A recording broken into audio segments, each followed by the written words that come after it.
রাজধানীর উত্তরায় বিমান বিধ্বস্তের ঘটনায় আহতদের আনা হয়েছে জাতীয় বার্ন প্লাস্টিক সার্জারি ইনস্টিটিউটে।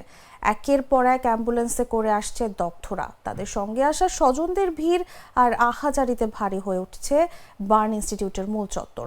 স্বজনদের চাপ সামলাতে হিমশিম খাচ্ছেন পুলিশ ও আনসার সদস্যরা। সোমবার জাতীয় বার্ন প্লাস্টিক সার্জারি ইনস্টিটিউটে দেখা যায় এমন চিত্র। এখন পর্যন্ত শতাধিক দগ্ধ রোগী ভর্তি হয়েছেন জাতীয় বার্ন ইনস্টিটিউটে। তাদের অনেকের অবস্থা আশঙ্কাজনক। বিপুল সংখ্যক রোগীর স্বজনদের ভিড়ের কারণে চাপ সামলাতে হিমশিম খাচ্ছেন পুলিশ, আনসার সদস্য ও হাসপাতাল কর্তৃপক্ষ। বার্ন ইনস্টিটিউটের সামনে অবস্থানরত এক নিরাপত্তা কর্মী বলেন, এত মানুষ একসঙ্গে এসেছে যে আমরা কোনোভাবেই নিয়ন্ত্রণ রাখতে পারছি না। অনেকে কান্নাকাটি করছে, কেউ স্বজনের খোঁজে হাহাকার করছে।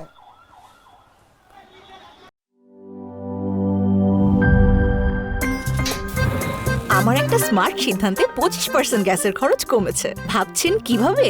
সাধারণ গ্যাস স্টোভ বদলে আমি এনেছি আরএফএল গ্যাস স্টোভ। এর সাইন্টিফিক নজল ও ব্রাস বার্নার ক্যাপ সমানভাবে তাপ ছড়িয়ে রান্না করে দ্রুত।